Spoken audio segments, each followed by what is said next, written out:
Dan Supri melihat secara detail. Mulut Buleha ini keluar darah. Boom! Ih, apa ini? Tak lama kemudian Buleha berputar. Buleha berputar. Setelah berputar, Buleha masuk rumah.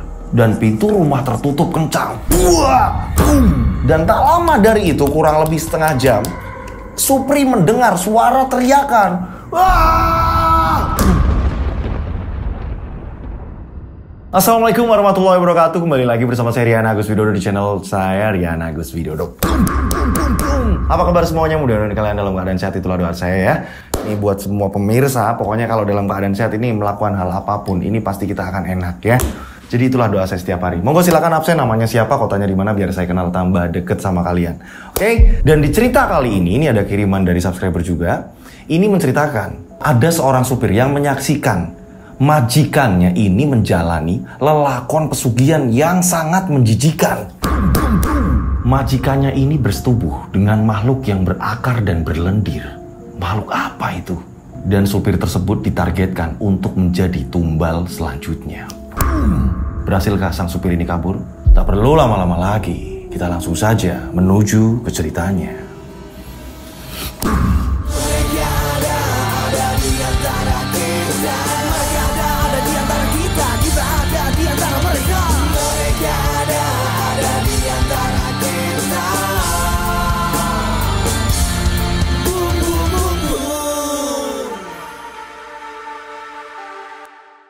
Seperti biasa, nama, tempat, toko semuanya disamarkan untuk keamanan bersama, dan cerita ini kisaran tahun 2000-an. Toko di sini kita sebut saja namanya Supri. Usianya ini 30 tahun, dia ini merantau, dia menjadi seorang supir.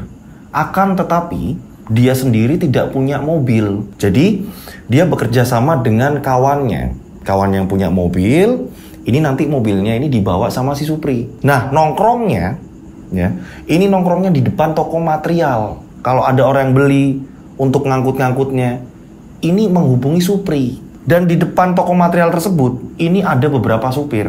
Nongkrong di situ juga sama. Pemilik toko material yang biasa Supri mangkal di situ, kita sebut saja namanya Pak Gatot. Pak Gatot ini seorang juragan material. Istri Pak Gatot ini kita sebut saja namanya Buleha. Dan Pak Gatot sendiri mempunyai supir pribadi bernama Edi. Usianya Edi ini 35 tahun. Nah, Pak Gatot sendiri memang juragan yang sangat kaya raya. Tinggalnya juga tidak jauh dari tokonya. Nah, di tempat Pak Gatot ini juga ada asisten rumah tangga. Yang berangkatnya ini dari pagi jam 6, nanti pulangnya ini jam 5 sore. Ketika setiap hari ini Edi sudah mengantarkan bosnya, sudah mengantarkan Pak Gatot ke toko, Edi ketika tidak ada kegiatan, Edi ini gabung ke tongkrongannya Supri yang ada di depan toko materialnya Pak Gatot. Jadi melipir nih Edi, ngobrol-ngobrol di situ, main catur, cerita-cerita sama supir-supir yang lain. Akrab mereka ini. Berjalannya waktu, ya karena memang supirnya banyak. Ini membuat Supri ini jatah muatannya ini sedikit. Pada suatu ketika Supri ini tanya sama Edi, Mas Edi, aku mau nanya, aku ini kan jadi supir muatan kayak gini Mas Edi, dan sampean tahu sendiri, di depan toko material Pak Gatot kayak gini kan supir-supir banyak. Aku ini jarang dapat. Ketika aku dapat, itu pun tak seberapa. Nah, aku pengen punya gaji tetap Mas Edi. Kira-kira Mas Edi ini bisa nggak nyampein sama Pak Gatot, siapa tahu ada lowongan. Biar saya ini dapat gaji tetap Mas Edi. Tolong Mas Edi, sampein ke Pak Gatot kalau ada. Nah, Mas Edi pun bilang sama Supri, iya juga, kamu perantauan, kamu bingung di sini. Kalau caranya seperti ini terus, ketika nggak ada muatan, dia tekor untuk biaya sewa ke temannya nih. Karena menyewakan mobil kan. Jadi walaupun muat gak muat, ya kan, ini tetap yang namanya Supri memberikan uang sewa untuk bawa mobilnya nongkrong di situ. Singkat cerita, akhirnya Edi pun menyampaikan kepada Pak Gatot. Pak Gatot pun bilang, oh ya udah, Supri disuruh sini aja ketemu saya. Dia anak baik, biar saya ngobrol sama dia. Nah, pada saat itu akhirnya Edi langsung ngomong sama si Supri. Mas Supri, saya sudah nyampein ke Bapak, katanya Mas Supri disuruh ngadep sendiri. Ah, syukurlah kalau kayak gitu. Terus kapan Mas Edi? Nah, ini kan lagi makan siang. Nanti ya kurang lebih 1/4 jam lagi. Nanti Mas Supri duduk aja di sana. Nanti kan Bapak ngeliat. Yo, iya Mas, saya matur nuwun Mas. Ya udah. Yang penting saya udah nyampein ya. Mudah-mudahan diterima. Kalau di sini sih udah karyawan udah banyak. Nah mungkin dijadikan supir lagi atau mungkin di mana gitu. Saya nggak tahu. Nanti ngobrol aja sendiri sama Bapak. Hingga pada akhirnya Supri pun menemui Pak Gatot. Pak Gatot juga tahu Supri itu seperti apa. Orangnya ulet. Dia kadang setiap sore juga mau yang namanya nyapu bersih-bersih depan tokonya Pak Gatot. Karena dia ngerasa dia nongkrong di situ. Dia orangnya rajin, ulet. Apalagi perantauan. Pada saat itu Pak Gatot pun ngomong sama Supri. Yakin Pri, kamu mau ikut kerja saya? Oh, saya pengen Pak yang namanya punya gaji tetap Pak. Karena kan saya ini ya masih bujangan. Tapi kan tuntutan di keluarga saya ini jadi tulang punggung Pak. Dan ibu bapak saya ini sering sakit-sakitan. Jadi saya butuh uang untuk berobat mereka Pak. Oh, ya udah. Kamu pengennya kerja di sini apa di mana? Terserah Bapak mau nempatin saya di mana. Yang jelas saya ini bisanya cuma nyupir Pak. Gimana ya? Ya udah. Kamu jadi supir pribadi saya aja. Nah pada saat itu Supri langsung bilang, lah terus nanti Mas Edi? Iya tetap. Jadi biar ada 2. Karena ya mungkin nanti kalau pas istri saya kemana, kamu nanti yang nganter. Ya. Kalau pas saya lagi sibuk atau apa, saya ini kadang-kadang ini nggak bisa bagi waktu. Oh, ya udah Pak, kalau gitu Pak. Berarti tugas saya ini nganter-nganter Bu Leha ya Pak? Ya, betul. Nanti coba kamu ngobrol sama Bu Leha. Kamu sendiri udah kenal Bu Leha kan? Iya Pak, saya udah kenal Pak. Memang, istrinya Pak Gatot ini sudah sering tegur sapa. Ini memang akrab sekali sama orang-orang yang nongkrong ada di depan toko material itu tadi. Bu Leha bener-bener orangnya supel. Akhirnya Supri pun diangkat menjadi supir pribadi. Dan Supri pun disuruh tinggal ini di rumahnya Pak Gatot. Jadi depan rumahnya Pak Gatot ini ada pos security. Nah, Supri disuruh tinggal di situ. Begitu juga dengan Edi. Jadi mereka tinggalnya bareng di situ. Tidur di situ. Singkat cerita, akhirnya pembagian tugas. Kalau pagi, Edi keluar sama bos Gatot. Nah, Supri ini bertugas di situ membersihkan halaman. Selesai membersihkan halaman, nanti Supri nganter Bu Leha. Kalau Bu Leha ini mau belanja, mau keluar, mau ketemu sama temennya atau apa segala macam, bisnis lah atau apa. Karena memang suami istri ini mereka ini punya apa ya, kesibukan di dunia bisnisnya. Pada suatu ketika ya kan, mereka ini berada di dalam rumah Pak Gatot yang sangat mewah sekali. Supri tanya sama Mas Edi, Mas Edi, ini aku lihat pinggir foto kok ada anak kecil Mas. Ini siapanya toh Mas? Oh itu putranya Pak Gatot sama Bu Leha. Akan tetapi kenapa Mas? Sudah meninggal. Innalillahi wa inna ilaihi raji'un. Udah meninggal ya Mas? Iya udah lama kok. Iya Mas, berarti sekarang mereka nggak ada momongan dong Mas? Iya bener. Ya wes, kita bersih-bersih dulu yuk. Nah akhirnya mereka pun bersihin mobil lah atau apa segala macam. Berjalannya waktu, karena Supri ini tugasnya memang mengantar Bu Leha kemanapun ya, ketemu teman-temannya, terus dia belanja atau apa segala macam. Jadi Supri ini akhirnya sering nih berinteraksi dengan Bu Leha. Nah, Bu Leha ini orangnya yang bener-bener ramah. Nggak menganggap kalau Supri ini dari orang kampung atau apa, enggak. Bu Leha ini tanya-tanya terus, Pri berarti gimana Pri kalau di kampung? Kayak gitu ya kehidupannya. Wah seru ya di sana ya, masih banyak kebun-kebun gitu. Wah cerita-cerita. Jadi akrab mereka ini. Iya Bu kayak gitu. Ketawa-ketawa segala macem. Bener-bener Bu Leha ini orang yang gak pelit juga. Ketika Bu Leha ini beli apa segala macam, Supri juga dikasih. Ini Pri, biar ngerasain. Ini minuman enak banget loh. Rasanya enak, sejuk. Kalau panas-panas siang-siang kayak gini, minum ini seger. Supri seneng di sini.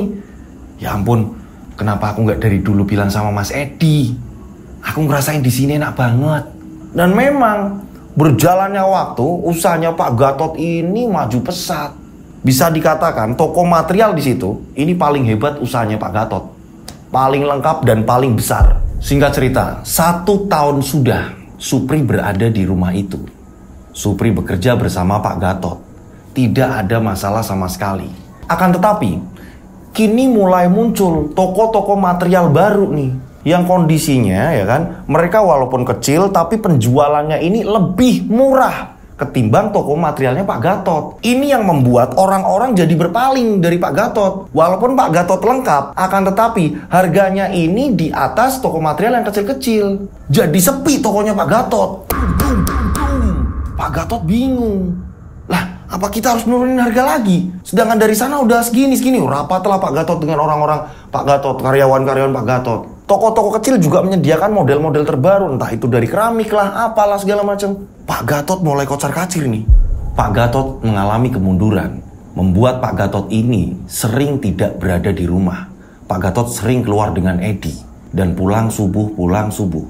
Ketika sudah sampai rumah, Pak Gatot pun jarang lagi ke toko.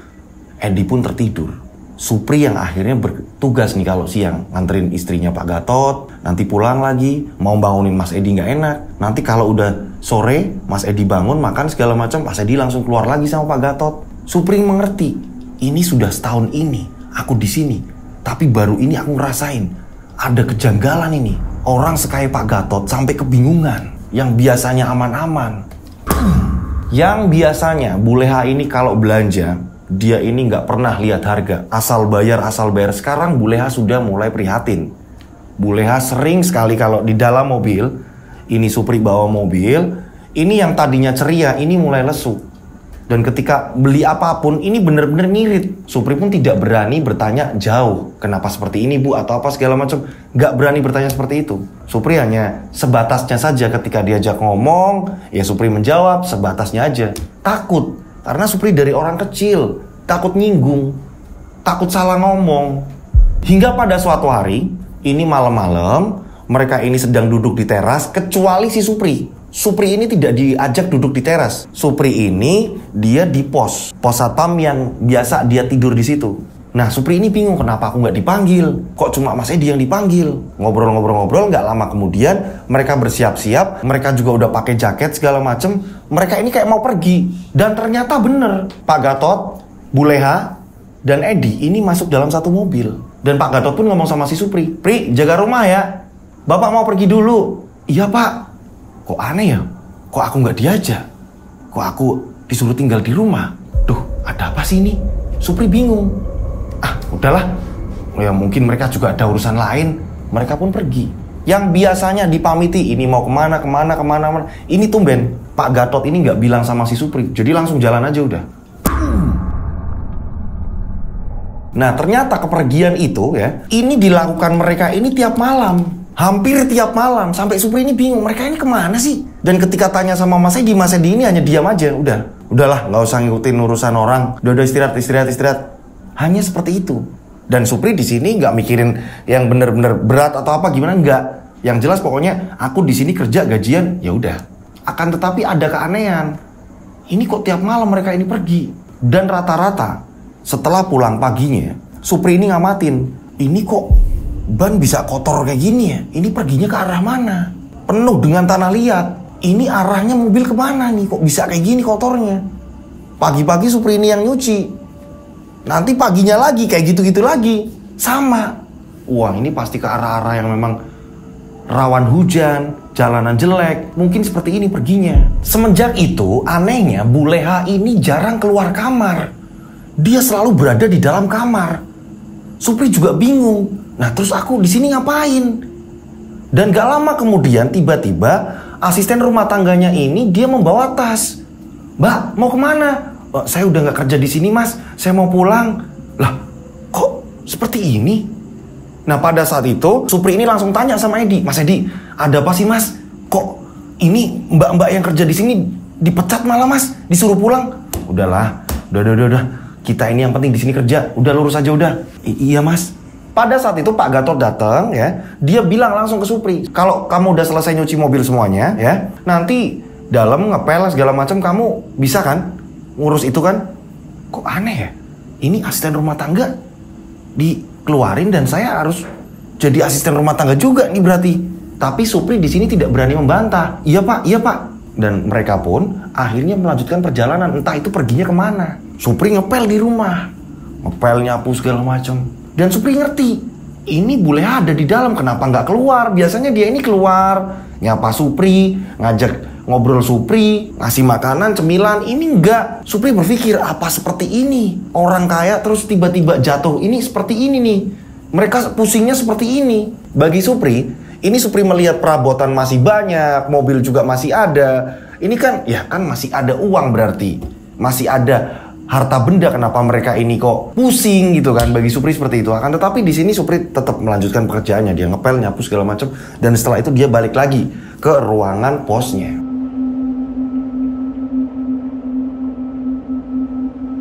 Dua hari kemudian, Pak Gatot ini malah justru pulang sendiri. Supri kaget. Kok Bapak bawa mobil sendiri, Pak? Iya, Edi katanya gak enak badan. Dan sepertinya saya mau memindahkan Edi ini kerja. Ada yang lebih bagus lagi, jadi dia biar di sana. Ya samalah, tempat bisnis saya juga. Oh gitu, Pak. Berarti saya di sini sendirian dong, Pak. Ya udah nggak apa-apalah ya. Ya udah Bapak masuk dulu ya. Iya, Pak. Supri bingung. Aduh, sekarang aku sendirian di sini. Mas Edi pindah nih. Nah, di malam itu ya, di malam itu Supri ini nggak tahu kenapa mata ini kayaknya kok ngantuk banget. Apa gara-gara dia jadi ngurus satu rumah yang besar itu, dia kelelahan. Dia ini nguap terus, akhirnya dia ini rebahan di dalam pos. Nah, pos tersebut pintunya ini terbuat dari kaca, jadi bisa ngelihat kalau ada apa-apa di luar gimana. Ini kelihatan. Nah, pada saat itu kurang lebih jam 1:30 dini hari. Supri ini, dia ini kayak ada yang membangunkan dia. Perasaannya ini kayak ada yang ngajak bangun. Aku kenapa ya kok tiba-tiba aku bangun? Supri ini terbangun saat dia ini mau minum. Gelas ini belum nempel di mulut. Supri ini kaget. Dari dalam ruangan Supri melihat dari kaca pintu. Supri melihat ke teras. Jadi kelihatan banget nih kalau dari tempatnya Supri kelihatan walaupun Supri ini di dalam. Karena pintu ini terbuat dari kaca. Akan tetapi kalau dari luar justru malah nggak lihat Supri. Kebalikannya. Nah, Supri melihat di situ Bu Leha dengan baju tidur berwarna putih, panjang, dan ekor gaun tidur itu, ini benar-benar panjang. Tiba-tiba Bu Leha ini menadakan tangannya. Tangannya ini terlentang. Setelah itu, Bu Leha ini menghadap ke atas langit. Saat itu juga Supri kebingungan. Bu Leha kenapa? Ada apa dengan Bu Leha? Kok tumben pakai gaun yang seperti itu? Dan yang lebih parahnya, muka Bu Leha ini benar-benar pucat. Supri semakin mengamati. Dan gak lama kemudian, Bu Leha ini berputar-putar. Di depan teras ini berputar-putar. Setelah itu Bu Leha masuk lagi. Dan jelas, Supri melihat ekor gaunnya ini begitu panjang. Masa baju tidur seperti ini sih? Aneh, kayak kuntilanak. Bu Leha masuk. Dan pintu ini tiba-tiba tertutup kencang. Buah! Supri kaget. Dan gak lama kemudian, Supri mendengar sebuah teriakan. Wah! Suara siapa lagi? Supri mencoba untuk keluar nih. Baru membuka pintu. Suara siapa yang teriak? Ah, perasaan aku aja lah. Udahlah, ditutup. Akhirnya Supri pun tidur. Pada pagi harinya Supri ini udah bangun ya kan. Supri lagi nyuci mobil, tiba-tiba Pak Gatot ini nyamperin. Supri, nanti biar saya berangkat sendiri. Kamu seperti biasa nyuci, ngepel ya. Soalnya banyak banget itu cuci yang belum saya cuci ya. Nanti kalau udah, kamu pakai mobil satunya, kamu ke toko ya. Nah terus Pak, ya udah dikerjain aja dulu. Oh, iya Pak.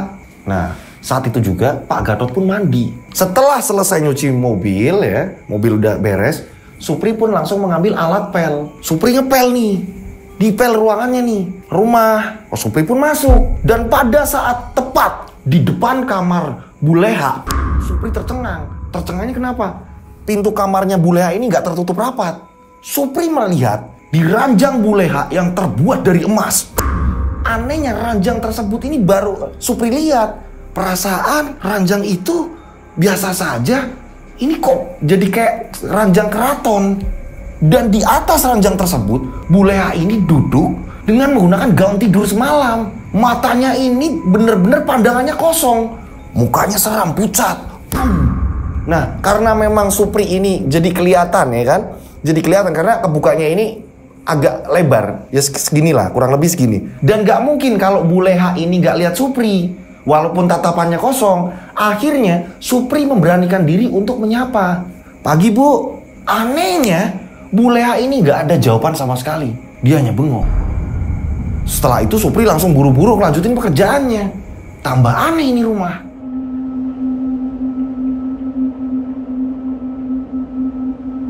Singkat cerita, setelah Pak Gatot ini udah beres-beres segala macam, Pak Gatot nemuin Supri. Yang Supri ini udah kembali lagi ke pos. Supri, gini aja, nanti siangan dikit, kurang lebih jam setengah 12-an lah ya. Nanti kamu ke toko ya, bawa mobil yang satunya lagi. Loh, Pak, lah Bapak ini mau kemana? Saya mau jalan ya, saya mau jalan ada urusan. Nanti saya juga di toko ya, nanti ketemu di toko aja. Bentar Pak, terus Ibu nanti makannya gimana Pak? Soalnya kan udah nggak ada asisten rumah tangga Pak. Kalau Ibu udah, kamu gak usah mikirin. Ada kok, ada makanan. Kalau kamu beli di warung aja, ini uangnya. Oh, iya Pak, berarti saya nggak usah nyiapin masakan atau apa? Nggak usah, ya? Iya Pak. Akhirnya Supri pun nurutin nih. Dia makan di warung. Dan ketika Supri ini makan di warung yang nggak jauh dari rumahnya Pak Gatot, ya, Supri lagi makan di warung, mbak-mbak warungnya ini ngomong, Mas, kok tumben makannya di warung Mas? Nggak di rumah? Ada apa Mas? Oh, nggak apa-apa. Oh iya? Denger-denger mbak-mbak yang bantuin di situ keluar ya Mas?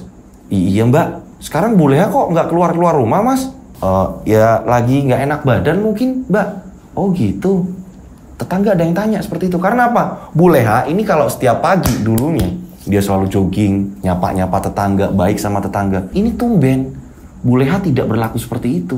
Singkat cerita, setelah Supri ini udah beres-beres rumah, Supri pun pergi menuju ke toko sesuai arahan dari Pak Gatot. Saat Supri ini sampai di toko kaget. Hah, toko jadi kayak gini? Tambah mewah. Perasaan kemarin-kemarin nggak kayak gini. Toko lagi proses pembangunan. Dan ada kontainer-kontainer ke situ, nganterin barang-barang, mulai cat, keramik, apapun itu. Material-material. Wah, sukses lagi nih Pak Gatot. Ini Supri nggak ngerti. Kok bisa kayak gini? Supri nggak ngerti, kaget aja udah.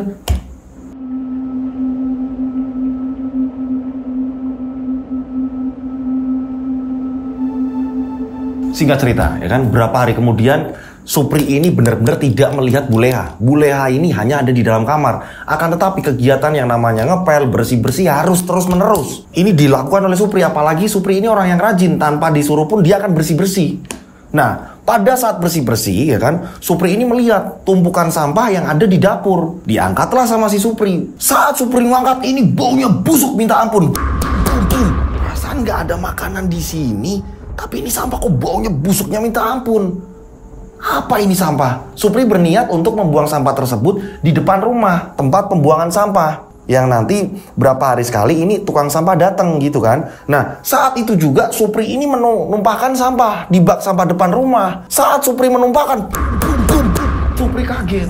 Banyak di situ tulang-tulang kucing. Kepala kucing juga ada. Ini semuanya dalam bentuk tulang. Jadi kayak dagingnya ini kayak habis diambil. Parah. Supri tambah bingung. Kok ada tulang kucing kayak gini? Pantas aja baunya busuk. Ada 3 kepala kucing. Hingga pada akhirnya Supri mengurutkan. Ini pasti ada kejanggalan. Ini ada apa-apa di rumah ini. Supri mengingat-ingat. Yang pertama aku janggal ketika Buleha ini dia keluar rumah. Dengan menadahkan tangan dia melihat ke atas. Pada saat itu malam apa ya? Diurutkan sama Supri. Itu malam Jumat Kliwon. Ini sebentar lagi juga akan Jumat Kliwon. Aku tunggu ini. Apa yang akan terjadi di malam Jumat Kliwon ke depan? Nah, singkat cerita, bener, tibalah Jumat Kliwon selanjutnya. Supri udah pura-pura tidur nih, seolah-olah sudah tidak ada aktivitas apapun. Dan ternyata benar, jam 1:30 dini hari, Buleha ini keluar. Terlentang lagi tangannya, menghadap ke atas. Dengan baju tidur gaun yang ekornya ini panjang. Supri mengamati, dan Supri melihat secara detail. Mulut Buleha ini keluar darah. Ih, apa ini? Tak lama kemudian Buleha berputar. Buleha berputar. Setelah berputar, Buleha masuk rumah. Dan pintu rumah tertutup kencang. Dan tak lama dari itu, kurang lebih setengah jam, Supri mendengar suara teriakan. Wah! Jelas, sama. Ini kejadiannya sama. Kayak kemarin. Saya kemarin berarti nggak salah denger. Ini kayak gitu kok. Supri penasaran, ada apa ini sebenarnya? Memang berapa hari sebelumnya Pak Gatot ini mengingatkan ke Supri. Supri, nanti kalau udah kelewat jam 11 malam, kamu jangan masuk ke rumah ya. Jadi kan kalau kamu mau bikin kopi, makan segala macem, kan bisa ditaruh di samping pos satpam ya. Jadi kamu nggak perlu masuk rumah. Paham kamu? Iya Pak. Jadi sebelumnya Pak Gatot sudah memperingati seperti itu. Saat itu juga Supri ini benar-benar penasaran sebenarnya di dalam ada apa. Walaupun Supri ingat pernah dikasih tahu jangan masuk ke sana, Supri ini penasaran ada apa sebenarnya. 1 jam sudah Supri berpikir, muter di dalam ruangan satpam nih. Ini gimana caranya? Coba aku ngintip aja gimana ya. Aku ngintip dari kaca jendela ruang tamu. Pandanganku ini bisa langsung tertuju nih ke kamarnya Pak Gatot, ke kamarnya Bu Leha. Apa yang sedang terjadi ya? Saat itu juga Supri pun mengendap-endap. Udah sekitar sejaman nih Supri mengendap-endap. Saat itu Supri langsung mengintip lewat jendela. Jadi walaupun ada kordennya, ya kan, ini tetap masih kelihatan nih Supri ngintip. Saat Supri ngintip, tak lama kemudian Supri dikagetkan. Pintu kamar Pak Gatot dibuka, krek. Keluar asap yang mengepul. Bang! Asap apa itu? Setelah itu disusul Pak Gatot merangkak dengan tidak menggunakan pakaian sehelai pun dan berlumuran darah. Dia seperti tidak kuat untuk berdiri. Pak Gatot merangkak. Supri melihat dan ketika sudah masuk ke ruang selanjutnya, Supri sudah tidak bisa melihat Pak Gatot. Dan setelah itu pintu kamar tertutup. Wah! Supri kaget. Supri langsung buru-buru lagi kembali ke pos. Apa sebenarnya yang terjadi di dalam? Keesokan harinya Supri ini telepon Mas Edi. Akan tetapi nomor Mas Edi ini gak aktif. Ini kenapa? Ada apa ini? Aku harus gimana? Nah di sisi lain, toko materialnya Pak Gatot ini berkembang pesat. Dan di sini Bu Leha ini tak kunjung keluar kamar. Supri di sini bermain aman aja udah ngerjain tugas rumah segala macam, dia langsung ke pos. Udah di situ kayak gitu, nunggu perintah dari Pak Gatot. Singkat cerita, 2 hari kemudian tiba-tiba Pak Gatot ini ngomong sama Supri. Supri ikut Bapak yuk. Kamu bawa bekal-bekal apa itu kayak sapu segala macam. Mau kemana sih Pak? Udah, ayo. Akhirnya dibawa sapu, tempat pel atau segala macam. Ini mau kemana ini? Jalanlah mereka. Ternyata Pak Gatot ini mendatangi rumah mewah. Pak, ini rumah mewah siapa lagi Pak? Baru saja saya beli. Nah, Bapak pengen kamu hari ini, ya nanti juga ada rewangan Bapak juga nih. Ada orang Bapak juga datang ke sini ngebantuin kamu bersih-bersih di sini. Dan bagian belakang ini ada yang belum dicat. Nanti kamu cat. Bapak udah ngasih uang ke orang Bapak ya. Nanti kamu bantuin dia. Iya Pak. Ya ampun, ini rumahnya besar banget Pak. Ini lebih yang di rumah ya Pak. Iya udah. Yang namanya bekerja itu seperti itu. Iya Pak, sukses ya Pak. Pak Gatot pun meninggalkan. Supri pun ngepel di situ.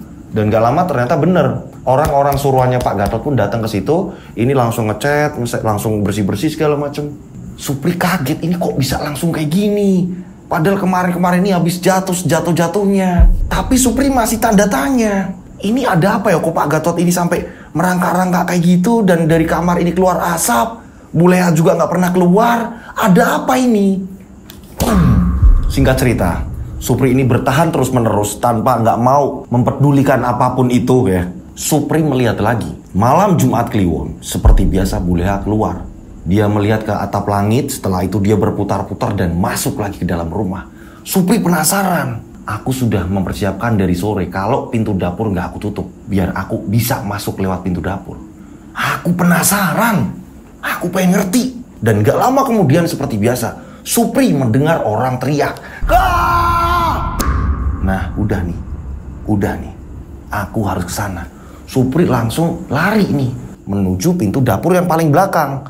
Di samping gudang dia lewatnya. Setelah berhasil masuk, ini tembusannya ini langsung dapur. Supri langsung di situ jongkok. Supri ini jongkok di balik kulkas. Supri nungguin. Hal apa yang terjadi nih? Pada saat dia lagi nunggu, Supri dikagetkan. Munculnya kepalanya Pak Gatot yang terseret-seret. Dia ini sedang merangkak. Jadi ini kulkas. Sebelahnya Supri, sebelahnya ini Pak Gatot. Jadi ketika Supri ini ngeliat, ini kepalanya Pak Gatot duluan. Supri kan, dia mau teriak, dia membungkam mulutnya sendiri. Kaget. Pak Gatot tanpa sehelai kain pun menutupi badannya dan berlumur darah. Aku harus kuat. Itu yang terlontar dari mulutnya Pak Gatot. Tak lama kemudian Pak Gatot pun berusaha berdiri. Tangannya ini ngeraba-ngeraba yang bisa dia untuk bantu dia berdiri. Setelah Pak Gatot ini berdiri, lutut Pak Gatot ini bergetar parah. Aku harus kuat. Aku harus kuat. Oh, tiba-tiba Pak Gatot muntah di depan kamar mandi. Apa ini sebenarnya yang terjadi? Supri penasaran kan? Ini ada apa? Mumpung Pak Gatot masuk ke kamar mandi, aku pengen tahu di dalam kamar Buleha ini ada apanya. Supri mengendap-endap airnya nih. Masuklah ke ruang tengah. Setelah berhasil masuk ke ruang tengah, Supri ini tinggal berapa langkah ini kamarnya Pak Gatot. Akan tetapi tertutup. Supri nekat mengambil kursi. Dia mencoba untuk mengintip dari bagian ventilasi yang ada di atas pintu. Apa sih yang sebenarnya terjadi? Apa sih yang sebenarnya terjadi? Saat itu juga Supri melihat. Supri melihat ini pun Supri kaget. Supri benar-benar dengan mata kepalanya melihat kondisi Buleha ini, tubuhnya ini penuh akar. Dua matanya ini berlubang ke dalam. Benar-benar gak ada matanya. Hampir mirip pohon. Berakar. Akan tetapi ini masih membentuk. Kalau dia ini Buleha.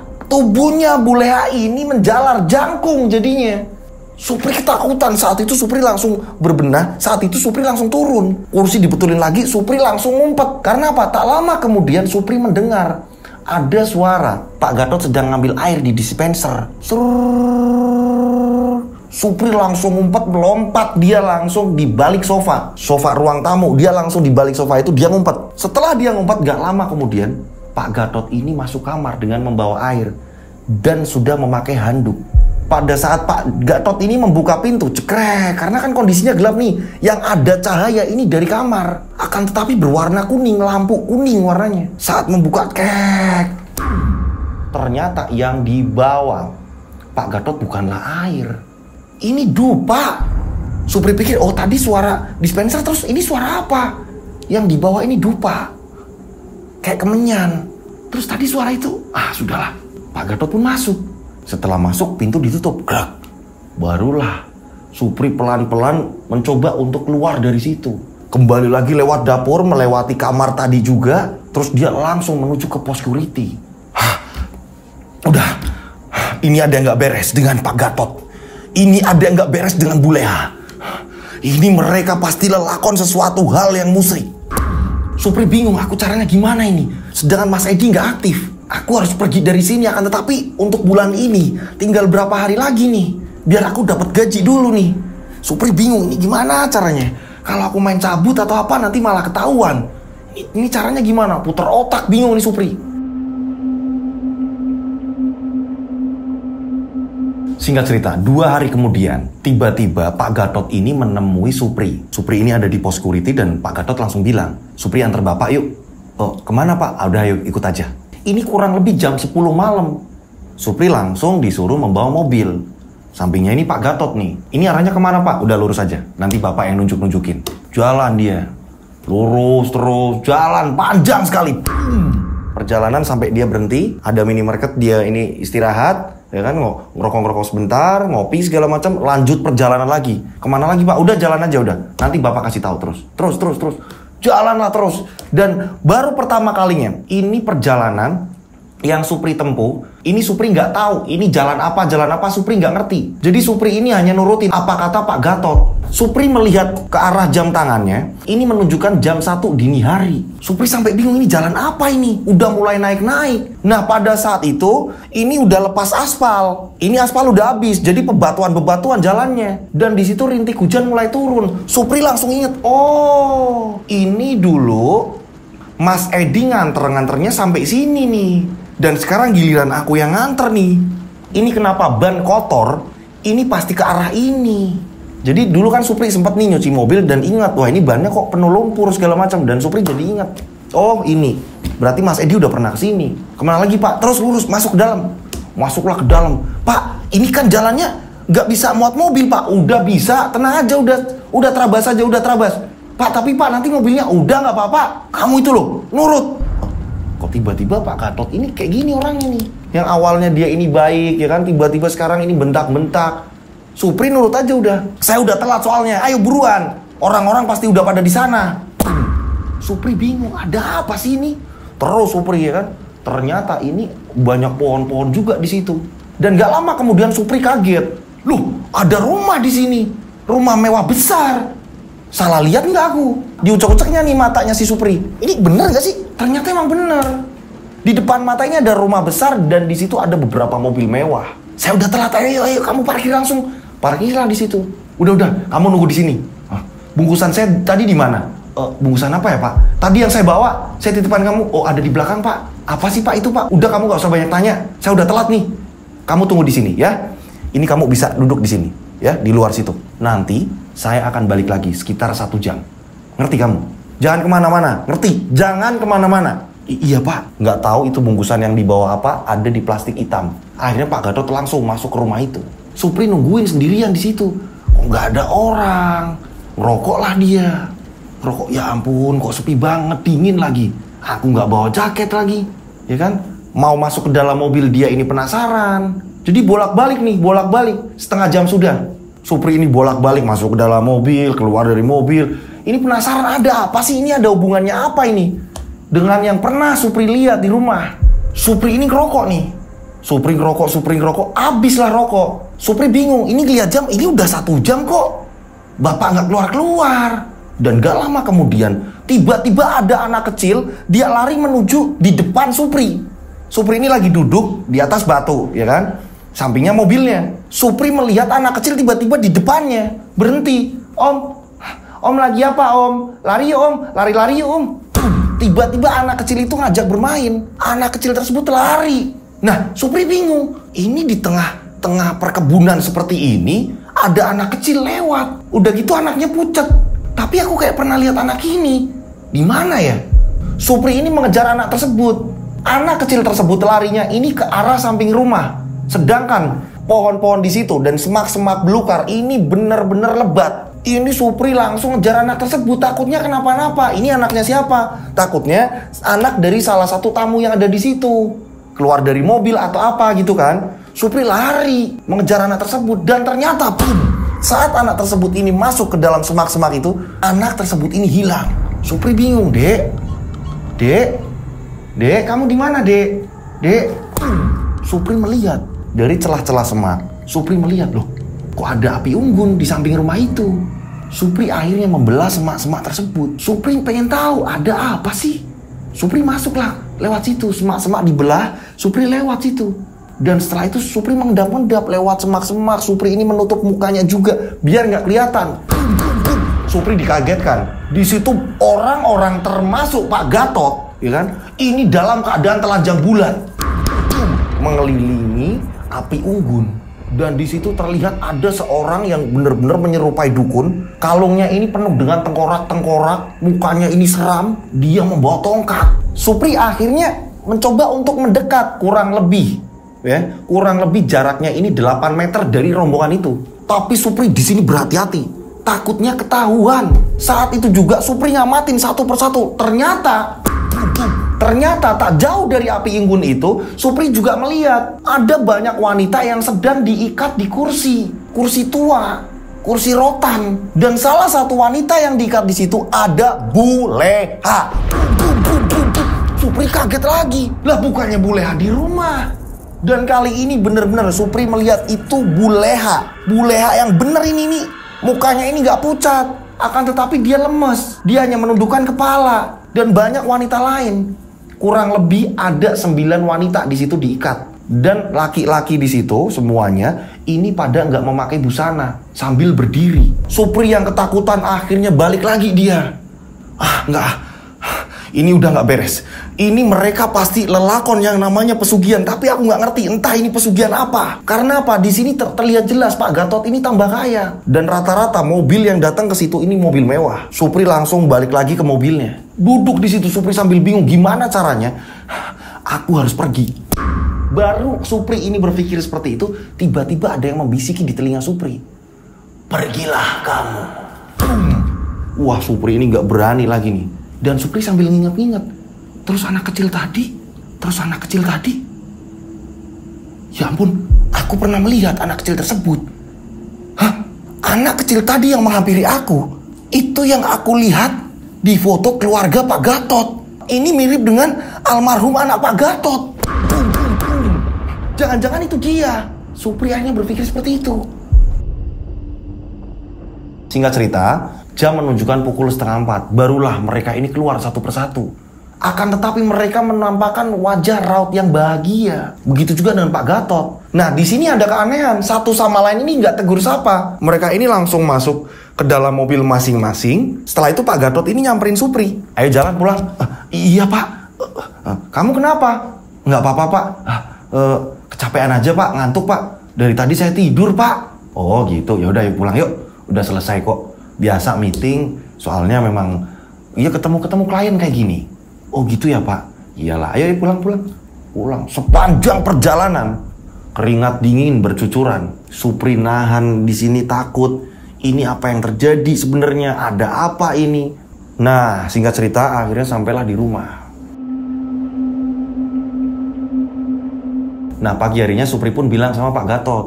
Pak Gatot, saya mau ngirim uang sama orang tua. Saya kayaknya mau ke bank sebentar Pak Gatot.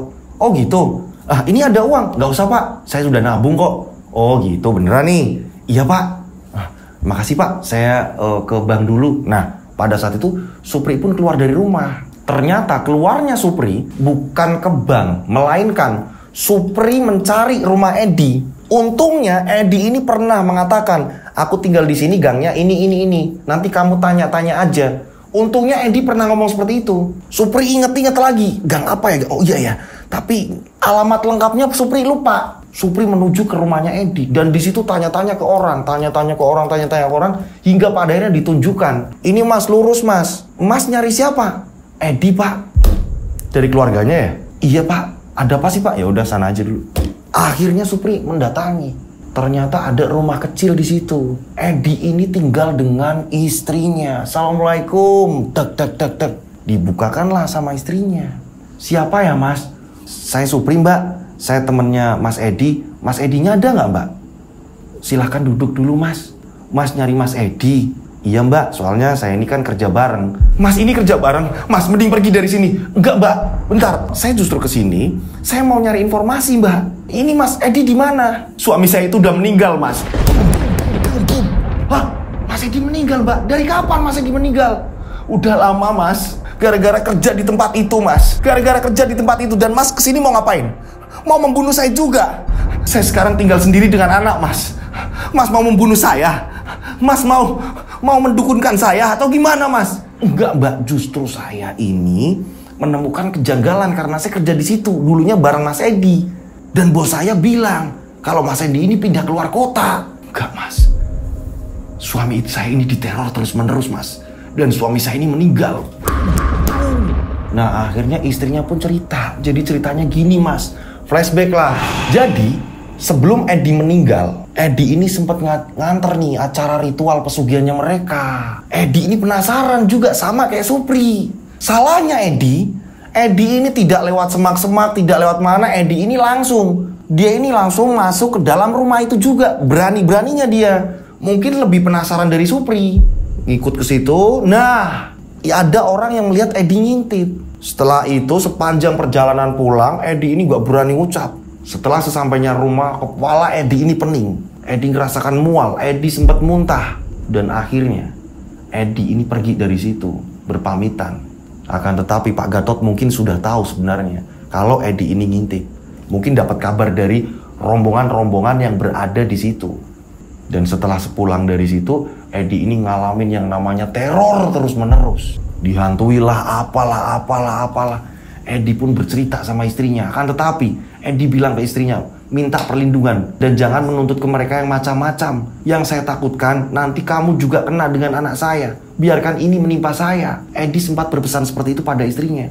Dan gak lama kemudian Edi meninggal. Kita kembali ceritanya di mana Supri ini duduk di situ di ruang tamu ngobrol dengan istrinya Edi. Jadi gitu Mbak ceritanya. Berarti bener Mbak. Mereka ini lelakon pesugihan yang enggak Mbak. Iya Mas, kalau bisa saran saya Mas ini mending pindah dari situ Mas. Beneran Mas, kalau memang Mas mau selamat mending pindah. Ya udah Mbak, terima kasih informasinya Mbak. Berarti beneran Mbak, Mas Edi udah gak ada. Iya Mas. Edi meninggal. Istrinya Edi ini juga sempat mengatakan, ini kabar-kabar Mas, anaknya juga ditumbalkan juga Mas, itu meninggalnya. Ingat, Oh bener, semalam berarti hantu itu yang ada di depan saya itu anak dari Pak Gatot yang sudah ditumbalkan. Nah ini entah motif apa, kok tiba-tiba istrinya ada di situ, terus yang di rumah ini siapa? Ini Supri bener-bener bingung. Ini pesugihannya ini macam apa? Yang ada di otak Supri hanya aku harus keluar dari rumah itu. Pulanglah Supri. Setelah pulang bertemu dengan Pak Gatot dan Supri pun mengabarkan Pak Gatot, Pak, tadi saya nerima telepon dari tetangga saya, katanya memang ibu bapak saya ini butuh ketemu saya Pak, karena beliau ini sakitnya udah parah Pak. Jadi saya memang harus pulang Pak. Izinkan saya ini pulang ya Pak. Beneran kamu mau pulang? Nanti balik lagi ke sini nggak? Ya mungkin saya nunggu kabar Pak. Nanti kalau di sana itu ibu bapak saya ini bisa ditinggal, nanti saya balik lagi ke sini Pak. Oh ya udah. Ini pesangon untuk kamu, kan kamu sebentar lagi gajian. Nggak usah Pak, nanti kan bisa juga Bapak transfer saya atau apa gitu Pak. Ya, kayak gitu aja Pak, karena kan belum harinya Pak. Nggak apa-apa kok Pak, saya masih ada tabungan. Beneran kamu? Iya Pak. Setelah itu Supri berpamitan, ngambil baju-baju, kaburlah dari situ. Pergi dari situ, cabut. Orang maning-maning. Dan pada akhirnya Supri pun pulang. Supri tanya-tanya ke orang-orang pinter. Memang, apa yang dilakukan Pak Gatot dengan metode seperti itu, ini sejenis kayak pesugihan. Ada juga yang mengatakan pesugihan lendir. Banyak-banyak versinya. Itulah kisah dari seorang Supri yang mengalami pengalaman seperti itu. Pengalaman yang sangat mengerikan. Saya mau ucapkan terima kasih buat pengirim cerita yang sudah mengirimkan cerita ini. Ceritanya sangat keren sekali, mengerikan sekali. Ya, jadi di sini nggak ada unsur horor hantu yang sangat menyeramkan, akan tetapi di sini kayak apa ya, banyak teror-teror yang sangat wow sekali ya.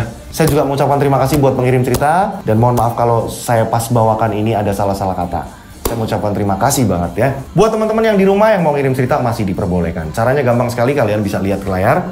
Dikirim per paragraf atau per kalimat, ditulis yang jelas, ada titik dan koma ya. Per paragraf atau per kalimat seperti ini nih. Oke? Ya, jelas. Nah, ini konfliknya seperti apa, nama yang mau disamarkan mana, diperjelas ya. Jangan sampai saya ini bikin nama, tapi ternyata pas dengan nama si pelaku atau korban yang ada di cerita yang akan kalian kirim. Ya, jangan sampai seperti itu. Ya, jadi biar bener-bener ini cerita aman untuk saya bawakan gitu. Ya, kirimnya kemana? Kalian bisa kirim ke DM Instagram saya @dodosinju.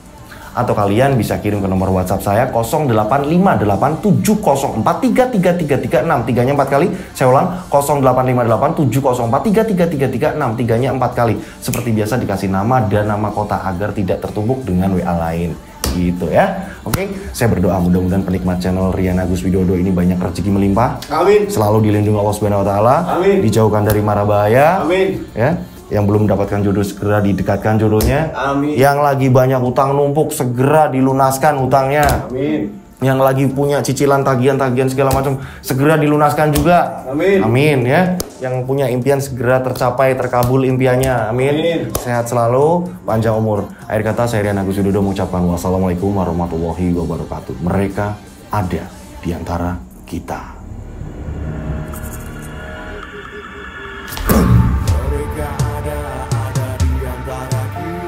Subscribe channel Rian Agus Widodo, kisah misteri.